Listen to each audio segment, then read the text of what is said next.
Halo,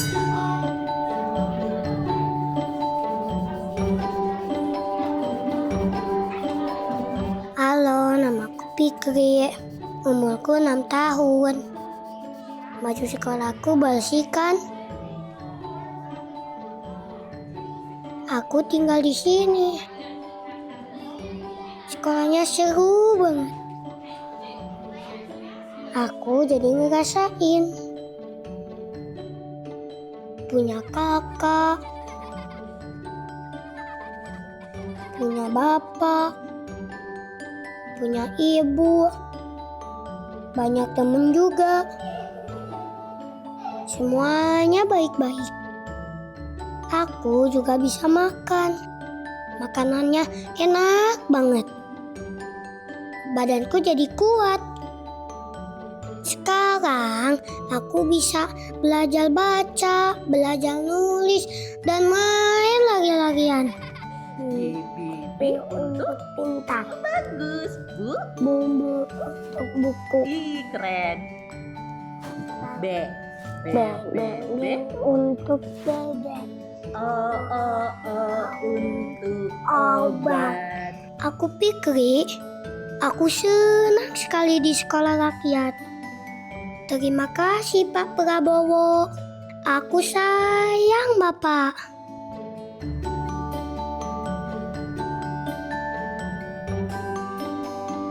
Lah kamu tinggal sama siapa? Sama nenek. Oh sekolah? Mau sekolah mau? Tas dulu.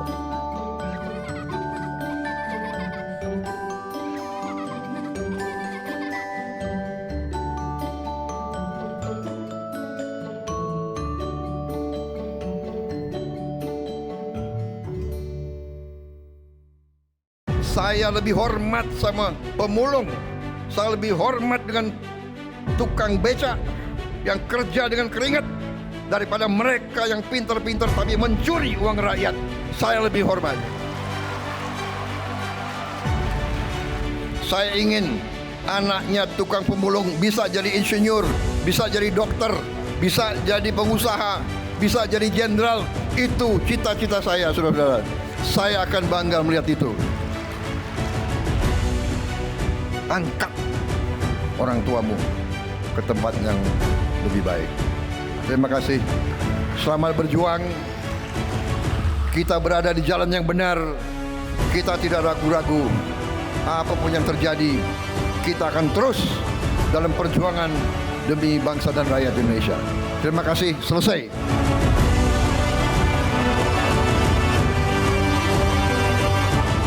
Assalamualaikum warahmatullahi wabarakatuh. Pemirsa Jawa Post TV, hari ini saya bersama Bapak Menteri Sosial Saifullah Yusuf atau biasa kita sapa sebagai Gus Ipul. Apa kabar Gus? Alhamdulillah. Sehat Mas Sofyan. Hari ini kita akan mengobrol tentang sekolah rakyat Gus, kan sudah 1 tahun ini kan sudah hampir 1 tahun berjalan dan kira-kira apa aja kendala yang selama ini udah di lapangan dan bagaimana cara Kementerian Sosial mengatasinya? Yang pertama tentu adaptasi ya. Di awal pembelajaran, karena siswa sekolah rakyat itu tidak ada tes akademik, yang ada adalah penjangkauan yang berbasis data tunggal sosial ekonomi nasional. Jadi siapapun mereka yang memenuhi kriteria itu bisa diterima. Kadang mereka usianya sudah melebihi karena putus sekolah selama 2 tahun, ada yang sudah lancar menulis, ada yang bisa bahasa Inggris, ada yang bisa bahasa asing yang lainnya. Tapi di sisi lain juga ada anak yang kelas 1 SMA belum bisa membaca.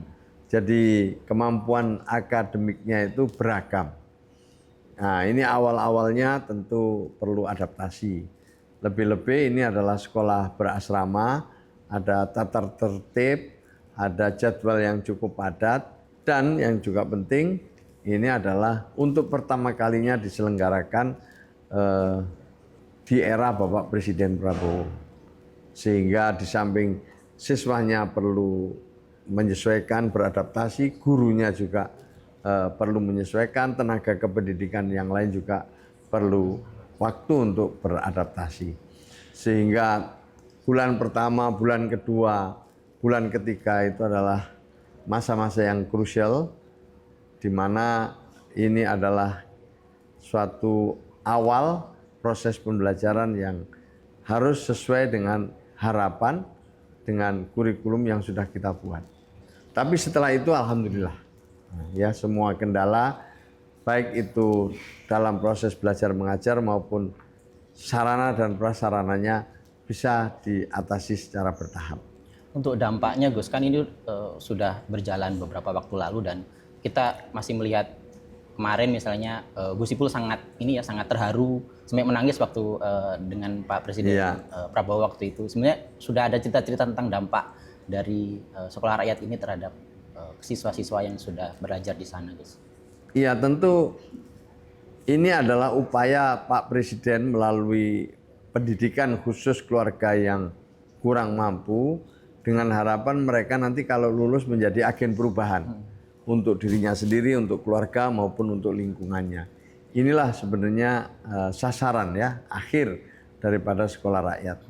Jadi anaknya nanti lulus sekolah, keluarganya itu lebih berdaya, lebih mandiri, tidak lagi bergantung kepada bantuan sosial pemerintah. Tapi mereka sudah ikut dalam program-program pemberdayaan. Maka itu kemudian sekolah rakyat berada di lingkup Kementerian Sosial.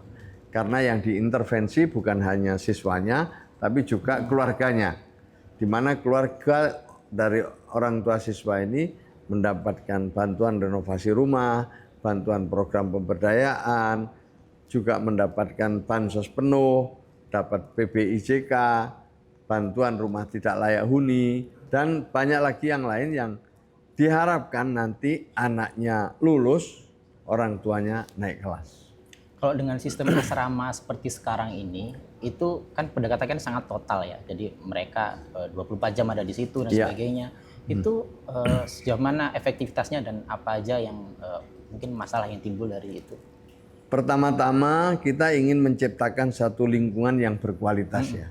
Jadi lingkungannya memang mendukung proses belajar mengajar. Anak tidak lagi dibebani dengan kegiatan-kegiatan lain selain mereka fokus untuk mengikuti proses belajar mengajar di sekolah rakyat.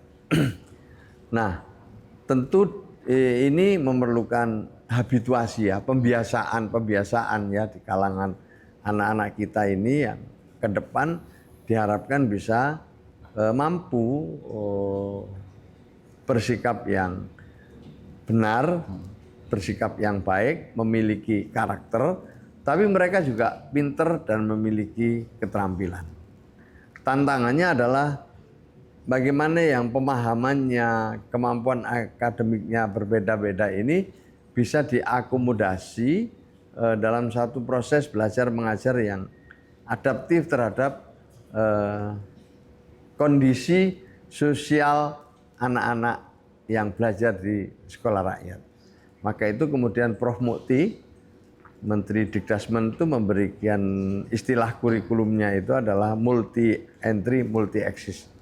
Jadi ini fleksibel, luas, sesuai dengan kebutuhan dan talent siswa. Kalau kemudian pengibaratan Pak Nuh itu begini, Prof. Muhammad Nuh pendamping kami, kalau memang anak itu bakatnya itu terbang, ya jangan disuruh naik gerobak, narik gerobak. Tapi kalau dia itu bakatnya memang narik gerobak, jangan disuruh terbang. Jadi kita harus pahami betul talentnya, ya, sehingga ketika kita memberikan pembelajaran itu seiring dengan talent, dengan kemampuan yang memang mereka miliki. Gus, untuk program-program sosial seperti sekarang, seperti sekolah rakyat ini kan biasanya masalah utama itu adalah data. Dan ini kan selesainya pakai DTSN ya, Gus ya. Ini bisa diceritakan tentang gimana proses seleksinya dan bagaimana agar ini tepat sasaran gitu, Gus.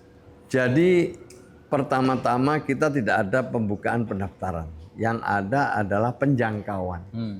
Bagaimana anak-anak ini kita jangkau berbasis data yang ada.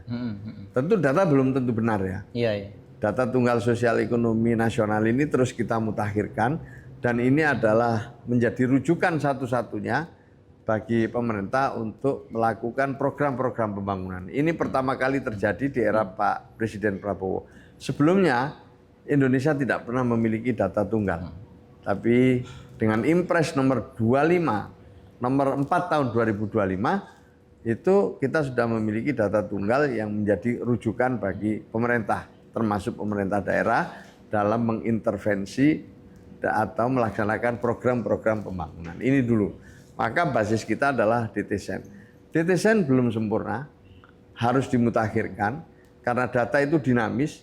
Setiap hari ada yang meninggal, ada yang lahir, ada yang menikah, ada yang pindah tempat, ada yang naik kelas, ada yang turun kelas. Istilahnya pagi sama sore aja sudah beda. Apalagi dengan besok, apalagi dengan lusa. Jadi data ini dinamis sehingga pemutakhiran itu menjadi sangat strategis. Untuk itu kami melakukan penjangkauan berbasis DTSEN yang kemudian kita verifikasi, validasi di lapangan. Apakah data yang kita miliki ini kondisinya sama dengan yang di lapangan. Kalau sama, maka kita akan lakukan dialog lebih lanjut dengan orang tua. Kita tawari orang tuanya, kita ajak siswanya, jika semuanya setuju, maka akan diteruskan ke kepala daerah untuk ditetapkan sebagai siswa sekolah rakyat, diteruskan ke kami. Setelah itu di tempat kami periksa sekali lagi, kalau sudah memenuhi syarat, baru kita terima sebagai siswa sekolah rakyat. Jadi memang yang kita lakukan adalah penjangkauan. Sebagian di antara mereka kita temukan di jalan-jalan. Sebagian dari mereka kita temukan pada saat kadang mereka lagi ngamen, lagi mengemis, lagi bekerja di usianya yang memang dia seharusnya bersekolah gitu. Ini yang kita temukan. Jadi kalau ini ditarik ke atas itu tentu menjadi bagian dari pelaksanaan pasal 34 Undang-Undang Dasar 1945. Fakir, miskin, dan anak-anak yang telantar dipelihara oleh negara. Kan ini kan berarti kan penjangkauan, tidak ada seleksi, bahkan tidak ada pendaftaran ya seperti Gus Ipul tadi bilang. Kalau soal kualitas gimana Gus? Biasanya kan kalau wah ini kualitasnya gimana? Karena kan ini muridnya benar-benar dari segala macam ini kan ya, diambil dari jalan, mungkin putus sekolah dan sebagainya, betul. Kualitas guru dan sebagainya itu seperti gimana Gus? Ya, yang pertama-tama yang ingin saya sampaikan bahwa siswa-siswa kita ini adalah siswa-siswa istimewa. Iya. Ya. Maka itu guru, kepala sekolah, tenaga kependidikan juga harusnya orang-orang yang istimewa. Istimewa itu mereka profesional, memiliki kemampuan yang memadai, dan sekaligus memiliki empati. Jadi disinilah peran kepala sekolah, guru, dan tenaga kependidikan yang lain benar-benar menjadi harapan. Ya, mereka menjadi kompas moral, mereka menjadi pembimbing, mereka penuntun, ya. Mereka lah yang membentuk siswa-siswa istimewa ini. Kami titipkan betul kepada para guru. Ya, ini manusia istimewa. Di samping ini titipan Undang-Undang Dasar, ini juga titipan Tuhan. Yang harus kita didik dengan benar, dengan sungguh-sungguh. Jangan sampai kita abai, lupa terhadap tanggung jawab yang diberikan oleh negara, oleh presiden kepada para kepala sekolah, guru, dan tenaga kependidikan yang lain. Kita tegaskan mereka dididik di sini untuk menjadi orang-orang yang pinter, berkarakter, terampil, dan agen perubahan tadi itu. Maka jangan sekali-kali ada pelecehan seksual. Di sini tidak boleh ada pelecehan fisik, ya. Tidak boleh ada bullying, tidak boleh ada intoleransi. Nah, ini semua harus dijadikan satu komitmen bersama. Saya sudah berulang-ulang menegaskan jika ada pelanggaran-pelanggaran ya oleh kepala sekolah, tenaga kependidikan di sana, kita akan tidak segan-segan untuk memberhentikan secepat mungkin. Jadi karena muridnya istimewa, seleksinya penjangkauannya juga istimewa, maka guru-gurunya juga harus istimewa ya. Guru-gurunya harus istimewa. Maka di sini guru-guru yang kita seleksi itu adalah guru-guru yang memiliki PPG. Profesi pendidikan guru, ya. Dan mereka melalui proses seleksi yang sangat ketat bersama dengan Kementerian Dikdasmen, dengan BKN, dan banyak lagi lembaga yang terlibat untuk memastikan bahwa mereka tidak hanya soal pinter memenuhi syarat, tapi mereka juga harus punya empati. Ini yang kita kerjakan, dan untuk itu berulang-ulang saya sampaikan, jangan sampai ada hal yang nyeleneh, yang menyimpang di lingkungan sekolah rakyat. Ini kan usia SD sampai SMA Ya. ya, usia ya labil kayak gitu. Ada nggak sih yang kabur ini dan sebagainya kayak gitu? Sesuai arahan Pak Presiden, memang kita menerima siswa SD, SMP, SMA. SD, SMP, SMA. Jadi nanti gedung permanen sekolah rakyat itu menampung 1.000 siswa, SD, SMP, SMA.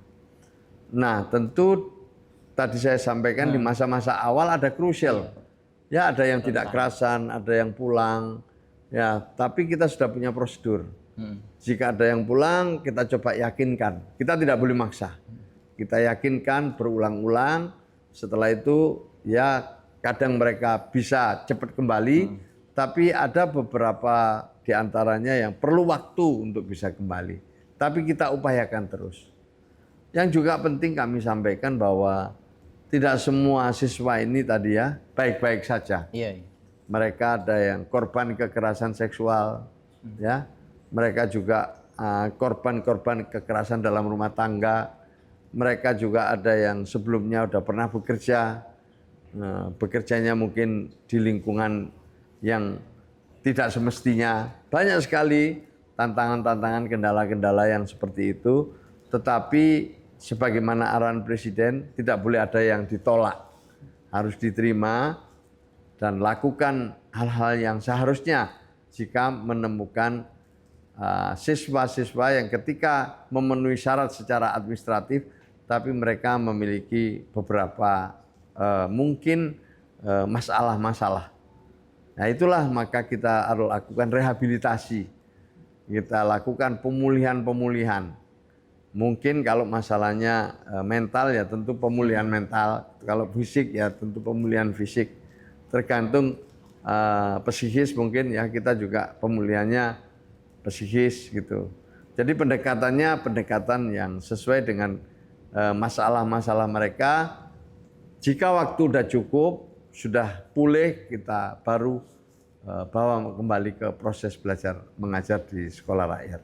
Cukup banyak yang memiliki masalah dan perlu masuk tahap rehabilitasi terlebih dahulu. Dan itu memang salah satu alasan sekolah rakyat itu dibuat ya, salah satunya untuk yang sebagiannya itu juga ya Gus ya. Iya, memang ini kelompok rentan kan. Iya. Kelompok rentan itu yang dimaksud dengan anak-anak terlantar itu kan banyak ya jenisnya hari-hari ini. Iya. Mungkin anak yang berhadapan dengan hukum, ya kan? Anak yang penyandang disabilitas, anak yang mungkin tadi terlantar, tidak bersama orang tuanya, sehingga dia tidak bisa sekolah, ya.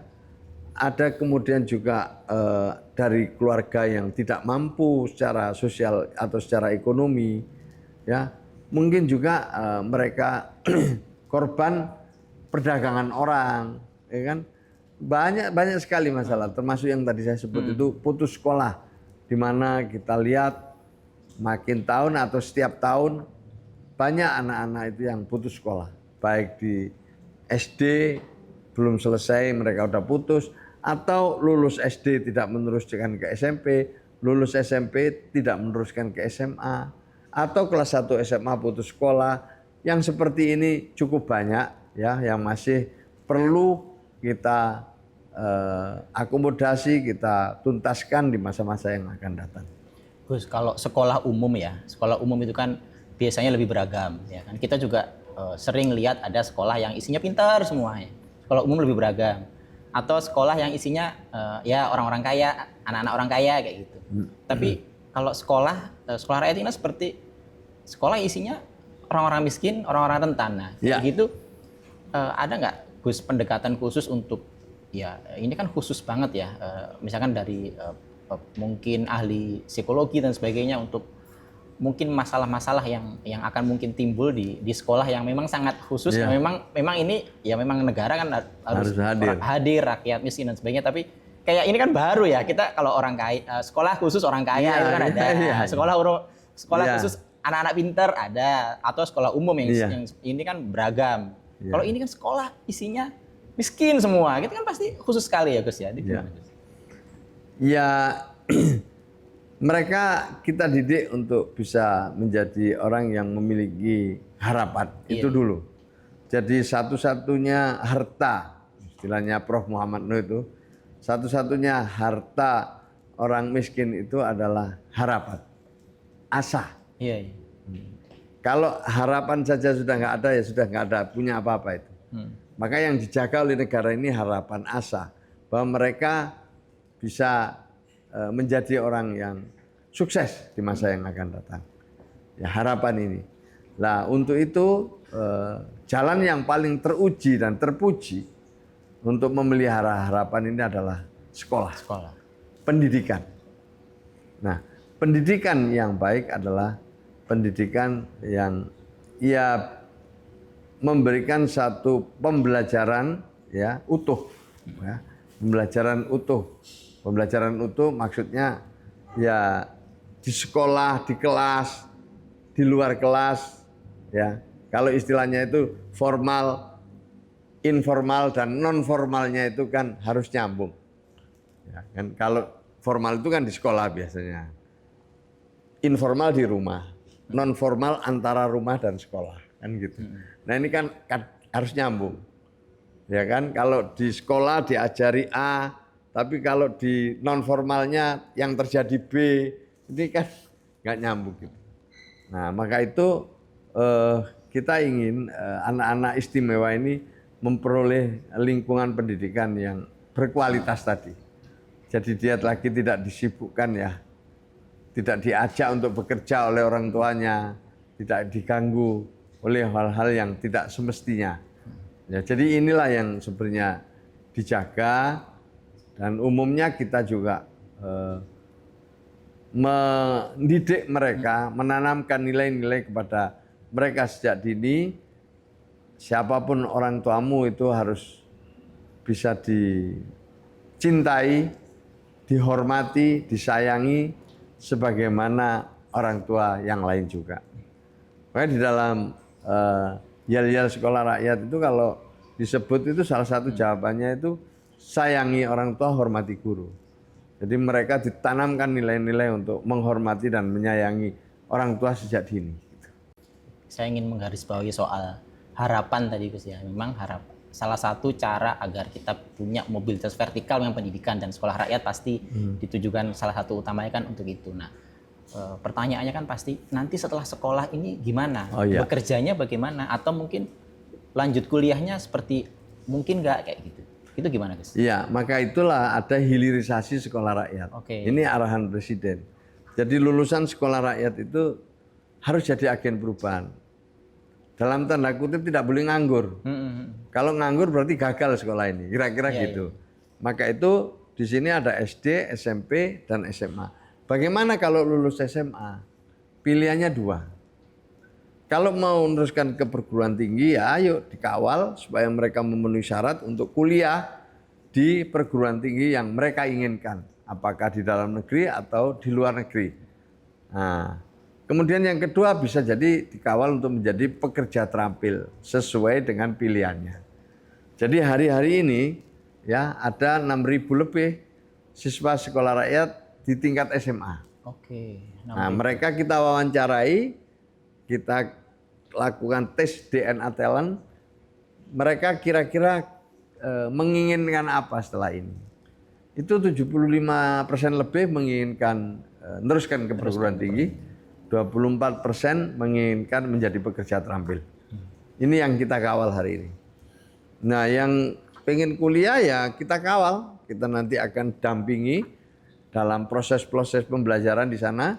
Kepala sekolah, guru udah tahu ini anak ini kemampuannya di mana. Nanti kalau kuliah sebaiknya kuliah di fakultas apa. Bahkan kalau sudah lulus nanti berprofesi di bidang apa. Itu sudah ada petanya itu. Ya, dengan tes DNA talent yang berbasis AI ini disajikan oleh Pak Ari Ginanjar. Kalau mereka ingin menjadi pekerja terampil, kita sudah siapkan semacam kurikulum bersama Kementerian Tenaga Kerja dan Kementerian Perlindungan Pekerja Migran. Ini sudah kita arahkan ke sana untuk bisa mereka menyiapkan mental, memperkuat pemahaman, pengetahuan, ilmu untuk menuju ke cita-cita mereka itu. Jadi intinya mereka udah punya bayangan ya ketika nanti sudah lulus dari sekolah rakyat, Ya. mau ke perguruan tinggi atau mau langsung bekerja, itu Ya. udah nggak ada pertanyaan lagi Ya, kan ya. kita akan kawal. Kita akan kawal kalau dia mau pekerja terampil, setelah itu akan bekerja di mana kita akan antarkan. Iya, iya. Ya kalau mereka pengen pekerja terampil lalu ingin bekerja di luar negeri, ya kita akan perkuat bahasanya. Kemana mereka ingin kerjanya? Kalau ke Korea ya bahasa Korea kita perkuat. Iya, iya. Kalau ke Eropa ya tentu dengan bahasa Inggris dan seterusnya seperti itu. Jadi mulai tahun ini insya Allah nanti Kementerian Tenaga Kerja dan Pekerja Migran masuk untuk memberikan pendidikan vokasi sesuai dengan kebutuhan pasar. Gus, terakhir ini 5-10 tahun mendatang, bayangan Gus Ipul, sekolah rakyat ini akan seperti apa dan menghasilkan output yang seperti bagaimana untuk program pengentasan kemiskinan di Indonesia ini, Gus? Tahun ini kira-kira ada hampir 16.000 siswa ya. Ya tahun kemarin, tahun 2025-2026. Tahun 2006 ini kita akan nambah lagi 30.000. Jadi 2006 ini sudah ada sekitar 45.000 lebih siswa sekolah rakyat. Tahun depan, tahun 2007-2008 ada tambahan lagi sekitar 60.000. Jadi tahun depan ini insya Allah siswa sekolah rakyat kita sudah lebih dari 100.000. Ya, tahun 2008-2009 siswa kita sudah lebih dari 200.000.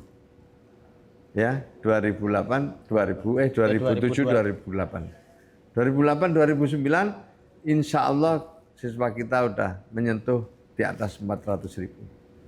Kira-kira seperti itu dengan asumsi setiap kabupaten kota memiliki satu gedung permanen sekolah rakyat yang menampung 1.000 siswa. Tanahnya disediakan oleh pemerintah daerah, pembangunannya menggunakan APBN atas arahan Bapak Presiden.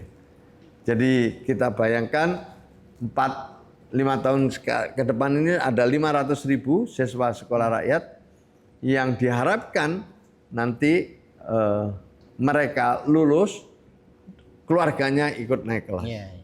Kalau nanti sudah kapasitas penuh, anggap saja dari 1.000 siswa itu paling enggak ada 150 sampai 200.000 yang lulus siswanya setiap tahunnya, dan itu berarti mengangkat juga 200.000 keluarga yang naik kelas.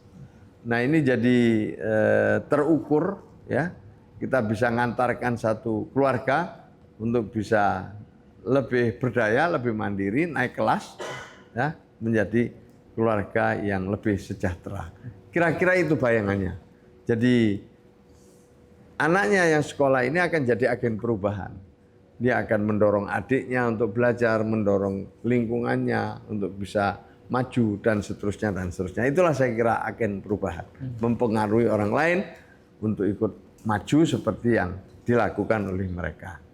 Jadi dalam jangka menengah ini setidaknya ada lebih dari 500.000 siswa yang akan mengangkat derajat keluarganya ya kan, sebagai agen perubahan, dan itu bisa membantu dalam program pengentasan kemiskinan ya. Iya, Gus, betul. Ya. Siap. Ya, terima kasih Gus atas sama-sama, waktunya. sama-sama. Kita Ya. berharap sekolah rakyat ini benar-benar bisa menjadi jalan perubahan untuk Terima kasih. mengatasi pengentasan kemiskinan di Indonesia. Ya mohon doa restunya saja, karena ini saya hanya melaksanakan gagasan dan program strategis Bapak Presiden.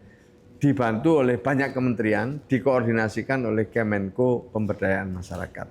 Jadi saya tidak sendiri, tapi saya dibantu oleh banyak kementerian seperti misalnya Dikdasmen, Kementerian Pan-RB, ya kan, Kementerian PU, Kementerian Dikti Sains dan Teknologi, Kementerian Dalam Negeri, ya. Dan juga BPS misalnya, itu terlibat semua ini. BUMN, Kementerian Tenaga Kerja. Itu luar biasa. Dan menurut saya jika sampai sekarang ini lancar, salah satu diantaranya karena kami berkolaborasi dengan banyak kementerian dan langsung mendapatkan arahan dari Bapak Presiden. Saya kira itu. Ya, jadi memang ini program yang kolaborasi dari semua termasuk instansi. pemerintah daerah ya, Pemerintah bupati, daerah. wali kota, gubernur, luar biasa. Ya. Baik, terima kasih Gus. Sekali lagi. Sama-sama. Demikian tadi perbincangan kami dengan Menteri Sosial Saifullah Yusuf atau Gus Ipul tentang sekolah rakyat. Sampai jumpa.